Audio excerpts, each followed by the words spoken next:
तन्नः प्रसीद वृजिनार्दन ते अंघ्रिमूलम प्राप्ता विसृज्य वसतीस्त्वदुपासना आशाः त्वत्सुंदर स्मित निरीक्षण तीव्र काम तप्तात्मना पुरुषभूषण देही दास्यम। नमस्कार मित्रों, ये जो श्लोक है ये रास पंचाध्यायी के पहले अध्याय का 38वां श्लोक है, जिसे हम आज गहराई से समझेंगे। तो आइए सबसे पहले इसके अर्थ को समझते हैं। तो जो श्लोक है वो कहता है, तन्नः प्रसीद वृजिनार्दन ते अंघ्रिमूलम, अर्थात हे पापों का नाश करने वाले, हमें शुद्ध कीजिए। आपके चरणों को प्राप्ता विसृज्य वसती स्वदुपासना आशाह, अर्थात प्राप्त करने वाली घर बार को त्याग कर आपकी उपासना की आशा करती हैं। त्वत्सुंदर स्मित निरीक्षण तीव्र काम, अर्थात आपकी सुंदर मुस्कान को देखकर तीव्र काम से तप्तात्मनाम पुरुष भूषण देही दास्यम, अर्थात हम तप्त हो रही हैं, हे पुरुष भूषण हमें अपनी दासी बना लीजिए। तो यहाँ पर गोपियाँ जो हैं वह भगवान से कहती हैं कि आप पापों का नाश करने वाले हैं तो हमें शुद्ध कीजिए। आपके चरणों को प्राप्त करने की हम आशा करती हैं और घर बार को त्याग करके हम आपसे जो है आपकी उपासना की आशा करती हैं। आपकी सुंदर मुस्कान को देखकर तीव्र काम से हम तप्त हो रही हैं, तो इसलिए हे पुरुष भूषण हमें अपनी दासी बना लीजिए। तो यहाँ पे जो है गोपियाँ जो है वह अपना समर्पण जो है वह भगवान को दर्शा रही हैं और कह रही हैं कि आप जो है आपकी उपासना करने की ही आशा हम करती हैं, तो इसलिए आप जो है हमें शुद्ध कीजिए और अपने साथ ही रखिए, हमें अपने से दूर मत ले जाइए, हमें अपनी दासी बना लीजिए। और आपकी जो तीव्र मुस्कान है उससे हम तप्त हो रही हैं, और तप्त क्यों हो रही हैं? काम से तप्त हो रही हैं। अब देखिए यहाँ पे जो है काम भाव आया है, और ये जो काम का भाव है ये कई बार जो है बहुत भ्रम उत्पन्न करने वाला होता है। लोग जो है वह काम के भाव को सुनते ही जो है ये सोचते हैं कि भाई काम का भाव है तो गड़बड़ है, अब ये तो ठीक नहीं है। अब ये जो धारणा है, ये धारणा वास्तव में देखा जाए तो ठीक नहीं है। देखिए होता क्या है कि काम वासना जो है वह एक बहुत ही शक्तिशाली भाव है, वास्तव में उसमें बहुत शक्ति, अत्यंत शक्तिशाली है, उससे अधिक शक्तिशाली और कोई दूसरा भाव नहीं है ये जो काम का भाव होता है। और जब तक जो है व्यक्ति ने अपनी स्थिति को ठीक प्रकार से नहीं समझा है, जब तक उसने जो है ये नहीं जाना है कि काम वास्तव में क्या है, तब तक वो जो है थोड़ा विकृत रूप से प्रकट होता है। और जब वो विकृत रूप से प्रकट होता है तो उससे कई बार जो है थोड़ी उल्टी चीज़ें होती हैं। फिर लोग काम वासना को यदि ठीक प्रकार से नियंत्रित ना कर पाएँ तो फिर उससे यही होगा कि व्यक्ति कुछ उल्टा सुल्टा कर बैठेगा। तो अब ये होने के लिए फिर लोग क्या सोचते हैं कि चलो भाई ये काम वासना जो है ये तो उल्टा सुल्टा करवा देती है काम, तो इस पे जो है नियंत्रण पाओ। तो अब लोग उस पर नियंत्रण प्राप्त करने का प्रयास तो करते हैं, किंतु नियंत्रण प्राप्त कर नहीं पाते हैं, क्योंकि ये जो भाव है ये इतना प्रबल है कि इसको रोक नहीं सकते। देखिए जैसे नदी का बहाव है, नदी का बहाव जब जा रहा है तो नदी के बहाव को आप रोक नहीं सकते हैं। आप केवल ये कर सकते हैं कि आप उस पर बांध बना करके उसको जो है नियंत्रित रूप से बाहर निकालें, या आप उसको जो है किसी अलग दिशा में मोड़ दें, तो ये आप कर सकते हैं। परंतु उस नदी के बहाव को आप ऐसे नहीं कर सकते कि भाई मैं तो इसको रोक ही दूंगा, ये तो अब जो है इसको तो मैं अब जाने ही नहीं दूंगा आगे, ऐसा नहीं कर सकते हैं आप। तो जो काम वासना का भाव है उसमें लोगों का जो पहली प्रतिक्रिया जो होती है वो ये होती है कि इसको रोक दो बिल्कुल। तो अब देखिए जैसे जो रासलीला है, रासलीला जो है उसको लेकर के उससे प्रेरित होकर के जो है बहुत सारे गीत बनते हैं हमारे, जो रोमांटिक सॉन्ग्स हैं, ये अखियों से गोली मारे जैसे है, जैसे फॉर एग्जांपल अभी आगे आएगा ये गीत, जो गोपी गीत, उसमें गोपियाँ ही कहती हैं कि आँखों से मार देना क्या है, यानी आप आँखों से मार देते हैं, दृष्टि से मार देते हैं। तो वो, या जैसे अब देखिए जैसे गाना है, एक गाना आया था Radha on the dance floor करके, उसमें जो है एक लाइन ऐसी थी कि Radha likes to move her sexy Radha body, तो लोगों को जो है उससे समस्या हो गई थी लोगों ने बोला ये आप हमारे जो देवी हैं राधा जो हैं इनको ऐसे क्यों दिखा रहे हो, सेक्सी राधा बॉडी करके क्यों दिखा रहे हो। जबकि यदि आप देखें तो यहाँ पे तो काम ही बोला कि हम काम से तप्त हो रही हैं। या कई बार देखिए जैसे कुछ ऐसे सोशल मीडिया में कुछ ऐसे लोगों ने कैंपेन्स चलाई हैं जहाँ पे उन्होंने राधा और कृष्ण को जो है वो थोड़े से इस प्रकार के उसमें दिखा देते हैं। या जैसे शिव और शक्ति हैं, शिव शक्ति को ही आप देखिए, उनमें शिव और शक्ति को का एक जो रूप होता है उसमें ऐसे दिखाते हैं कि शिव जी खड़े हैं और शक्ति जो है वह काम रूप में ऐसे उनको घेरे हुए हैं। तो ये जो काम का भाव है ये बहुत शक्तिशाली भाव है और इसमें बहुत शक्ति है। तो इस भाव को यदि ठीक प्रकार से उपयोग में लाया जाए तो ये भगवत प्राप्ति बहुत ही तीव्रता से करा देगी। एक्चुअली में हमारे बहुत सारी जो देवियां हैं वो जैसे कामाख्या देवी हैं। अब जब जो है जब भगवान विष्णु जब सती माता का शरीर जल गया तो भगवान विष्णु ने अपने चक्र से जो उनके कई भाग कर दिए, तो उनमें से जो योनि थी उनकी, वो योनि जो है वह जहाँ जाके गिरी वहाँ पे कामाख्या का मंदिर है, देवी कामाख्या का।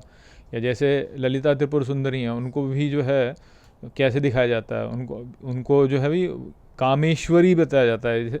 उनके क्या बोला जाता है कि जो कामेश्वर है उसको वो समर्पित हो जाती है, जिसने कामों का जो ईश्वर है उसको वो समर्पित हो जाती हैं। और ललिता त्रिपुर सुंदरी जो है वह आप देखिए कितनी उनमें कितना ऐश्वर्य है, कितना यानी बहुत ऐश्वर्य है उनके भीतर और बहुत सुंदर भी हैं वो। तो जो काम का जो भाव है वह अत्यंत सुंदर है वास्तव में। और श्रृंगार का जो भाव आता है, जो श्रृंगार रस है और जो काम भाव है उसके बीच में जो है एक संबंध है। तो काम का जो भाव है उसको दबाना जो है वह उससे मुक्ति पाने का मार्ग नहीं है, क्योंकि आप यदि उसको दबाएंगे तो वह पुनः प्रकट होगा। जैसे जो अब ललिता त्रिपुर सुंदरी वाली बात आ जाए तो ब्रह्मांड पुराण में जो है कथा है ना, जो ललितोपाख्यान है, उसमें क्या बताया कि जब भगवान शिव ने जो है जब मनमथ अर्थात कामदेव को जब भस्म कर दिया तो उनकी भस्म से जो है भंडासुर उत्पन्न हो गया। तो जबरदस्ती यदि आप अपने काम वासना को दबाएंगे तो वो काम वासना जो है दबेगी नहीं, उल्टा वो विकृत रूप से प्रकट हो जाएगी अलग, तो भंडासुर का निर्माण हो गया।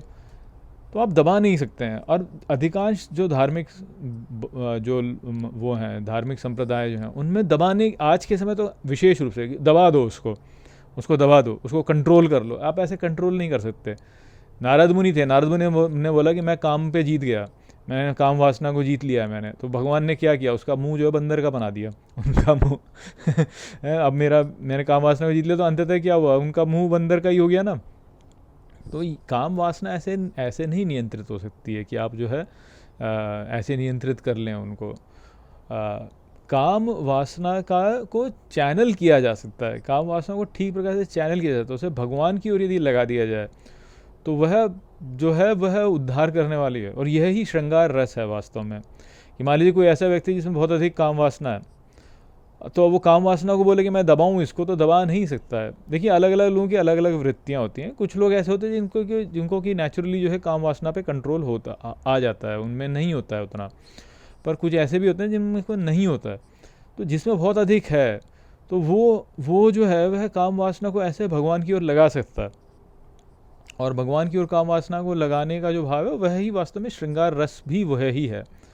और यहाँ पे जो है उसी बात को समझने का यहाँ पे हमको प्रयास करना है कि जो गोपियाँ हैं वो गोपियाँ यही कहती हैं कि आपकी सुंदर मुस्कान को देख करके तीव्र काम से हम तप्त हो रही हैं, तो हे पुरुष भूषण हमें अपनी दासी बना लीजिए।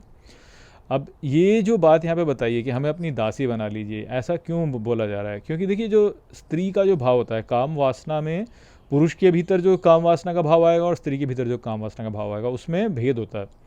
पुरुष के भीतर जब काम वासना का भाव आता है तो उसको ऐसा लगता है कि मैं स्त्री को जकड़ लूँ अपने भीतर और उसको जो है पूरी तरह से नियंत्रित करके अपनी बना लूँ।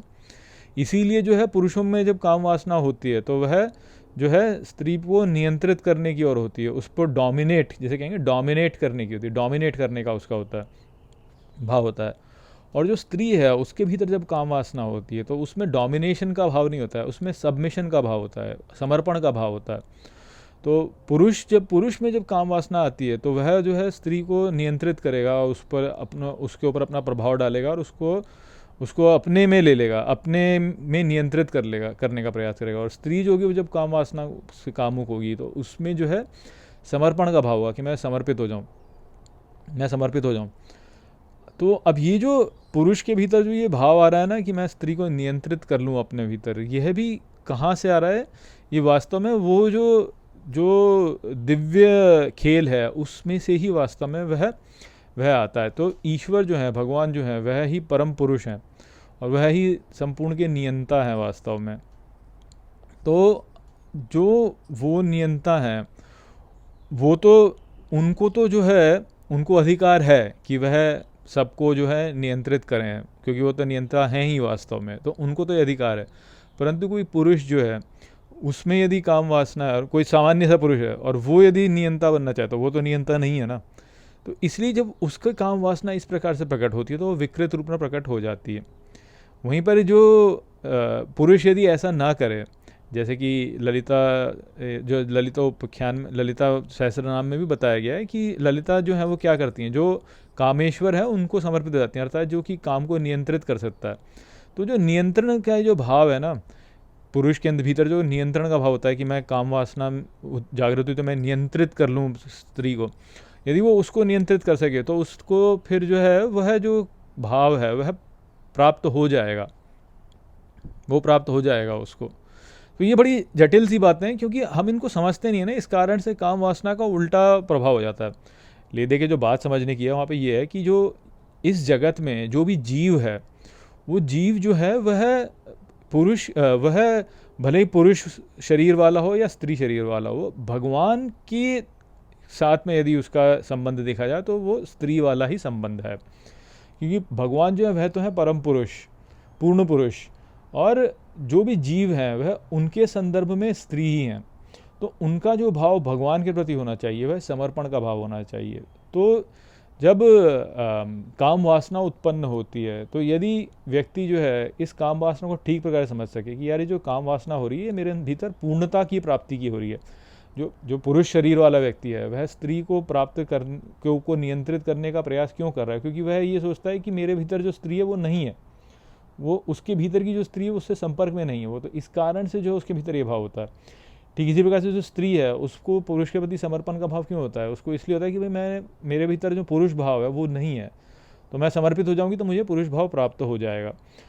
परंतु ये तो विकृत भाव होता है कि भाई मुझ में नहीं है, परंतु जब पूर्णता प्राप्त हो जाए, जब पूर्णता प्राप्त हो जाए तो पुरुष और स्त्री दोनों का भाव प्राप्त कर लेता है व्यक्ति, और तब जो है वह इस काम भाव के साथ में खेल सकता है, ऐसे जैसे यहाँ गोपियाँ और भगवान श्री कृष्ण खेल रहे हैं कि मेरे भीतर ही, मेरे हृदय में ही भगवान बैठे हैं और मैं जीव हूँ, मैं भी हृदय में बैठा हूँ, तो मैं ही तो कृष्ण हूँ और मैं ही जो है गोपी हूँ, और गोपी के रूप में मैं कृष्ण के आगे जो है स्त्री के रूप में समर्पित हो रहा हूँ, और कृष्ण के रूप में, पुरुष के रूप में जो है मैं समर्पण को प्राप्त कर रहा हूँ। तो ये तो है अद्वैत रूप से, परंतु उसका रस जो है वो यहाँ पे इस प्रकार से प्रकट होता है कि गोपियाँ कहती हैं कि हमें आप अपनी दासी बना लीजिए, क्योंकि गोपी स्त्री भाव है, कृष्ण जो है वह पुरुष भाव है। पुरुष भाव जो है वह एक रस है, दृष्टा वाला भाव है जो कि देख रहा है, और गोपी जो है वह स्त्री वाला भाव है जो कि चलायमान है। तो इस प्रकार से वो चलायमान जो भाव है, जो जीव रूप है, वह जो ईश्वर है उसके आगे समर्पण कर रहा है, ये कह के कि स्त्री के रूप में कि मैं आपके आगे समर्पण करता हूँ, मैं आपके आगे समर्पण करती हूँ और आप मेरे स्वामी हैं। और आपकी ये तीव्र मुस्कान, अर्थात ये जो मिलन जब हो जाए, जीव और परमात्मा का मिलन जब हो जाएगा तो उसमें तीव्र मुस्कान तो होगी ही, उसमें आनंद आएगा, उसमें बहुत आनंद आएगा।